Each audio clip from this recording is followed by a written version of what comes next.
Hello दोस्तों, आज हम बात करेंगे आयुर्वेद के इतिहास की। ठीक है। इतिहास में सबसे पहले चरक संहिता की बात करेंगे कि चरक संहिता के उपदेष्टा कौन है, किसने लिखी है, उसका प्रतिसंस्कार किसने किया। तो सबसे पहले बात करेंगे अपन उपदेष्टा की। तो उपदेष्टा पूछते हैं भाई एमसीक्यू के अंदर इस बार क्वेश्चन आने के ज़्यादा चांस है कि चरक संहिता के उपदेष्टा कौन है। तो 1500 आते रहे ईस्वी याद हो तो बढ़िया। 1000 ईस्वी पूर्व और उपनिषद काल था। उसके अलावा तंत्रकर्ता कौन है, अग्निवेश है। इसके बाद जो है प्रतिसंस्कर्ता कौन है, चरक। संपूरक पूछता है, वहाँ पर सीधा लिखा हुआ है कि चरक संहिता का संपूरक कौन है, दृढ़बल। और उसका काल भी पूछते हैं, गुप्त काल। दो चीज़ें याद और करनी है, प्रतिसंस्कृता का काल है संगू काल, और संपूरक का जो काल है वो गुप्त काल है। तो आत्रेय के उपदेशों को तंत्र रूप में जो निमित्त करने के कारण अग्निवेश तंत्र करता है। अग्निवेश तंत्र का जो है पश्चात्मक प्रतिसंस्कार करने के कारण चरक भाष्यकार है। ये तो ठीक है, याद हो जाए ऊपर वाली जो मैंने बता रही हूँ। इसके बाद पता होना चाहिए सूत्र स्थान में कितने अध्याय है, 30। निदान में 8, विमान में 8, शारीरिक स्थान में 8, इंद्रिय स्थान में 12 है, चिकित्सा स्थान में 30 है, कल्प स्थान में अंदर 12 है, और सिद्धि स्थान के अंदर 12 है। तो टोटल अध्याय कितने हैं, 120। और कुल स्थान कितने हैं, 8। और कोटेशन पूछे तो कितने हैं, ये पता भी होना चाहिए। कोटेशन तो बहुत ज़्यादा अलग क्वेश्चन हो गया। तो कुल औषधि के योग पूछ रखे तो 1950 जितने औषधि के योग बता रखे। चिकित्सा स्थान में कितने बता रखे, 1600। श्लोक 12,000 श्लोक है। पूछता है ऐसे एमसीक्यू के अंदर दे दिया कि चरक संहिता में क्वेश्चन कितने हैं, मतलब कोटेशन कितने हैं, तो 112,000 है। उसके बाद क्वेश्चन आता है चरक संहिता पर कुल कितनी टीकाएँ लिखी गई है, 43। ठीक है। इसमें से कौन कौन सी है अभी ये पढ़ लेते हैं। पहली जो टीका है चरक न्यास के नाम से, फर्स्ट टीका। ठीक है। पूछते हैं कि पहली टीका कौन सी, चरक न्यास, भट्टा हरिश्चंद्र ने लिखी थी 6 ईस्वी सती में। दूसरा चरक पंजिका, स्वामी कुमार ने लिखी थी। ठीक है, 7वीं ईस्वी में। तीसरी थी निरंतर पद व्याख्या, जय जट ने लिखी, 9वीं सदी। ये सब याद करनी है भाई, ऐसे देखना मत हल्के से, ठीक है चलो हो गया। न्यास अमित प्रभ, ठीक है, 9वीं सदी में। चरक वार्तिका लिखी है शिवस्वाति में चीर स्वामी दत्त ने। उसके बाद परिहार वार्तिक लिखी है उषाढ़ वर्मा ने। चरक चंद्रिका पूछता है, ये बाकी तो नहीं पूछेगा। जो गायदास है उसने लिखी है 10वीं ईस्वी में। और आयुर्वेद दीपिका चक्रपाणी ने लिखी है। इसके अलावा तुम्हारे और जो इम्पोर्टेंट है ये बहुत सारा लिख रखा है। चरक प्रदीपिका ज्योतिष चंद्र सरस्वती ने 20वीं सदी में। ठीक है। अब हिंदी जो टीकाकार थे उनके भी 2-3 नाम तो याद होने ही चाहिए, जैसे श्री कृष्णलाल, जयदेव विद्यालकार कृत, अत्रिदेव विद्यालकार कृत, ब्रह्मानंद त्रिपाठी। ब्रह्मानंद त्रिपाठी कृत जो है वो संदेश छत्री का टीका लिखी थी, हिंदी वाले। ठीक है। अब अनुवाद की बात करें, किसने किसका अनुवाद किया था। चरक संहिता का जो है पहले अरबी में थी, उसका अनुवाद जो है वो 8वीं सदी में किसने किया था,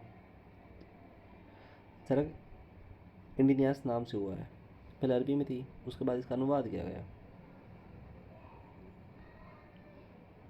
उसके बाद लिखा है चरक संहिता का अंग्रेजी अनुवाद सबसे पहले जो है वो कवि रत्न अविनाश चंद्र ने किया था। ठीक है।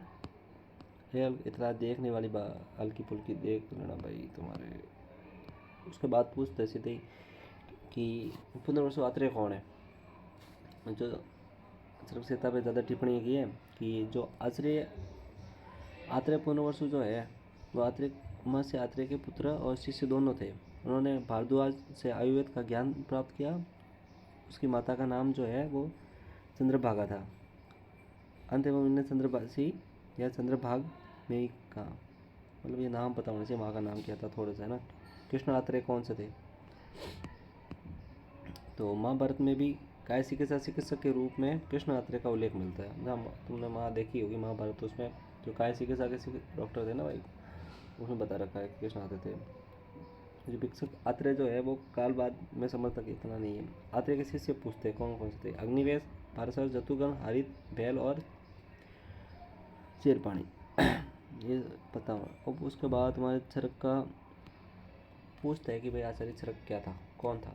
तो सबसे पहले उसका वास्तविक नाम क्या था ये पता होना चाहिए। कपिस्थल चरक था जो पहला उसका जो वास्तविक नाम था।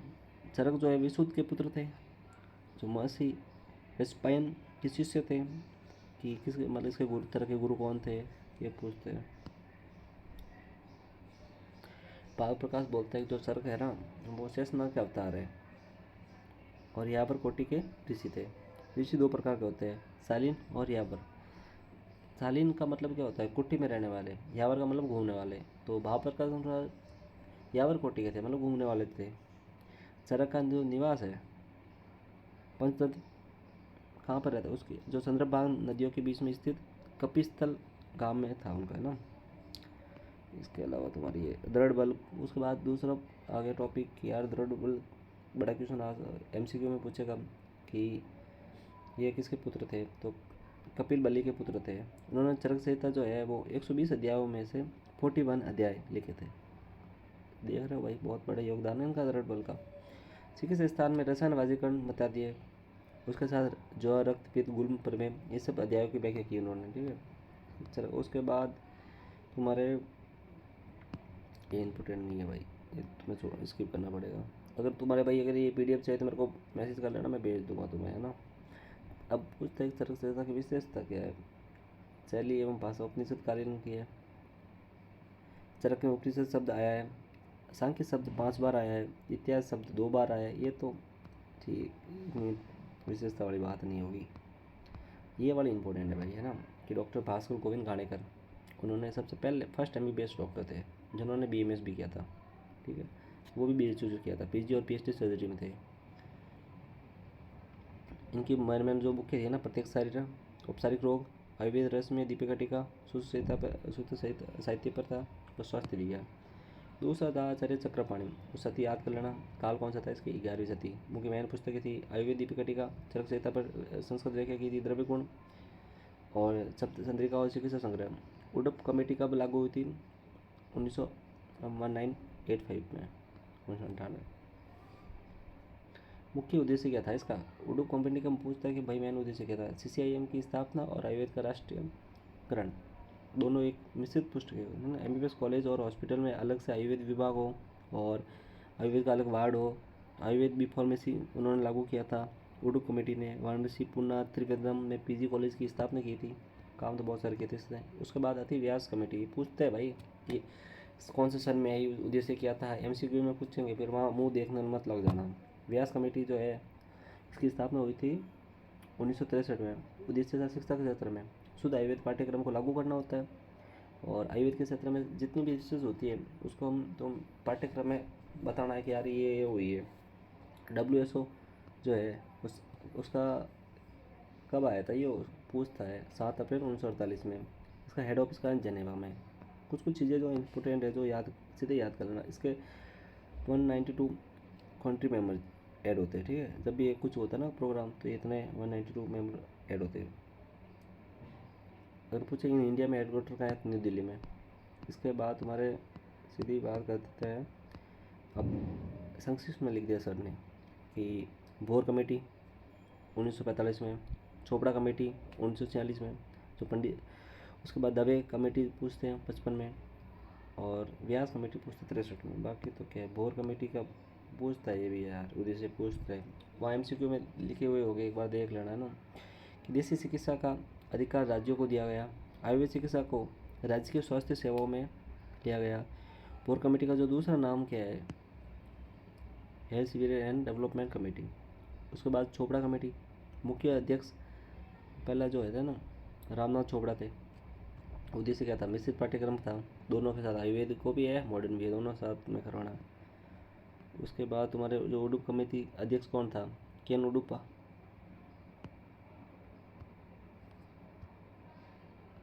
इसके अलावा तुम्हारे ये सब चीज़ें। व्यास कमेटी जो है मोहनलाल व्यास था उस समय और इसने सुझाव ये दिया कि शुद्ध आयुर्वेद पाठ्यक्रम की अनुशंसा की है। ये बोला है कि आयुर्वेद लाना ही लाना है, तुम्हारा कुछ भी करो। शुद्ध आयुर्वेद कमेटी एजुकेशन किस में था, व्यास कमेटी में। पंडित कमेटी भी आई थी 1949 में। जामनगर में UG पाठ्यक्रम को शुरुआत करनी है। स्नातक में प्रवेश हेतु योग्यता इंटर विज्ञान होनी चाहिए। जामनगर में केंद्रीय अनुशासन विज्ञान की स्थापना हो। विश्वविद्यालय के चिकित्सा शास्त्र में इतिहास के लिए अलग से विभाग है। आयुर्वेद पाठ्यक्रम जो है 5 साल का। दवे कंपनी ने बोला क्या, ठीक है, दयाशंकर त्रिकमजी दवे थे, 1955 में अपनी भाषा रखी है कि बोला कि रजिस्ट्रेशन बोर्ड की स्थापना हो सके। पाठ्यक्रम की अवधि 5.5 साल की बता रखी है और इंटर होना चाहिए ये बता रखा है। संपूर्ण कमेटी अध्यक्ष संपूर्णानंद थे। अब बात करते हैं अपने, ये इम्पोर्टेंट है ना, एनआईए की स्थापना कब हुई थी? 7 फरवरी 1976 में हुई थी, है ना, 1976 में। इससे पहले ये स्थापना राजस्थान राज्य सरकार द्वारा संचालित होती थी। इससे पहले राजकीय आयुर्वेद महाविद्यालय, इसकी स्थापना जो है अगस्त 1946 में हुई थी। लक्षण और उद्देश्य क्या था? आयुर्वेद में उत्थान और विकास को बढ़ावा देना है। आयुर्वेद में यूजी और पीजी जो भी है उनको तैयारी करवानी है। आयुर्वेद में अलग अलग क्षेत्रों में अनुसंधान प्रयोग मतलब रिसर्च करना है और पीएचडी करवानी है, ठीक है। उसके बाद आईपीडी ओपीडी के बारे में भी उनको ने बता रखा है। फिर आते हैं जामनगर वाली, ये तो इतना नहीं पूछता, इतने डीप कोई नहीं जाएगा भाई, कितने डिपार्टमेंट थे ये।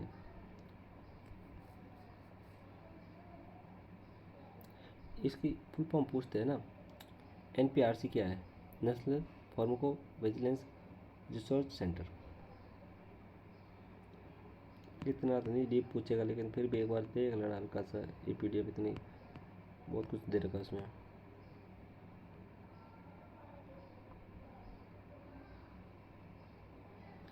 GAAU की फुल फॉर्म क्या है पता तुम्हें? गुजरात आयुर्वेदिक यूनिवर्सिटी, समझ लो। आयुर्वेद में जो अध्ययन एवं रिसर्च के लिए नेशनल इंटरनेशनल लेवल पर जो फर्स्ट विश्वविद्यालय खुला था ना, गुजरात में खुला था भाई, तो ये काफ़ी इंपॉर्टेंट है।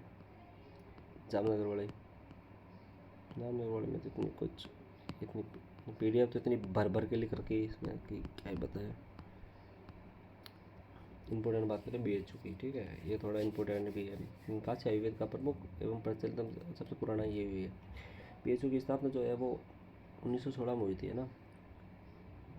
पंडित मदन मोहन मालवीय की अध्यक्षता में हुई थी। जब ये अध्यक्ष थे तब हुई थी वो BHU की स्थापना। मदन मोहन मालवीय आयुर्वेद एवं जो मॉडर्न चिकित्सा विज्ञान की शिक्षा पर एकीकरण में पक्ष में थे। 1924 और 25 में औषधियों के निर्माण और औषधियों के योग का आयुर्वेद विद्यार्थियों कराने की दृष्टि से एक चिकित्सालय की स्थापना की। कृषि औषधि उपलब्ध कराने के लिए एक बड़ा सा मतलब जो है वो वन औषधि उद्यान भी लगाया गया।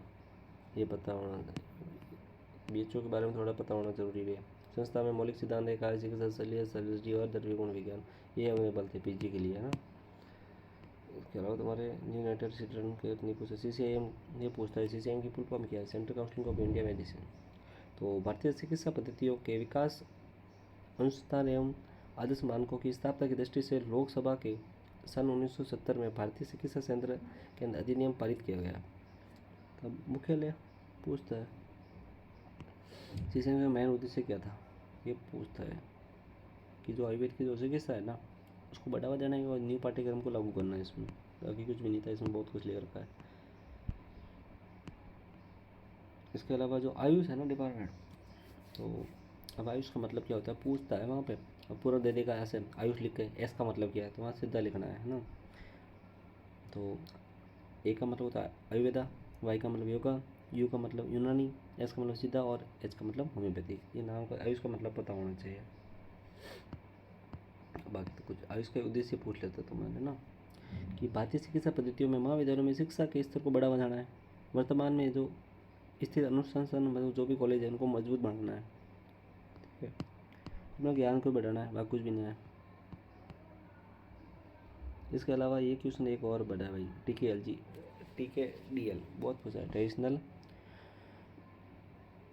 जो इसकी होता है ना भाई, एक second, traditional knowledge digital library, तो TKDL इसकी फुल फॉर्म भी पूछते हैं और इसका उद्देश्य क्या है। ये भारतीय चिकित्सा पद्धतियों के अति प्राचीन और संबंध पारंपरिक और विश्व की नज़र में है। तो इसमें ये बता रखा है 2001 में TKLG का प्रारंभ हुआ था। तो इसमें ये बताया कि जो वैज्ञानिक और औद्योगिक जितने भी कॉलेजेस है, तकनीक मंत्रालय और आयुष विभाग, स्वास्थ्य एवं परिवार कार्यक्रम के अनुसार एक मध्यम सेतु बना रखा है। जैसे प्राइवेट कॉलेज है और गवर्नमेंट वाले, उन दोनों में समझौता हुआ कि भाई तुम भी पढ़ाओ इसको, है ना, लागू करो, बच्चों को समझाओ आयुर्वेद और यूनानी के बारे में। इसके अलावा तुम्हारे TKDL देश में मौजूद परंपरागत ज्ञान के बारे में अंतर्राष्ट्रीय पेटेंट अधिकारियों को, पेटेंट परीक्षकों को उनको समझाना है। पेटेंट तो तुम्हें पढ़े रखा होगा, इतना कुछ दे नहीं रखा है ये तो। अरे तुम्हारा लॉन्ग हिस्ट्री नहीं आता तो इस हिसाब से तुम्हारे MCQ के हिसाब से बता रखा है कि यार ये पढ़ लेना, है ना। अभी इस पर नहीं, ये भी नहीं है, तुम के इसमें क्या ही पढ़ोगे।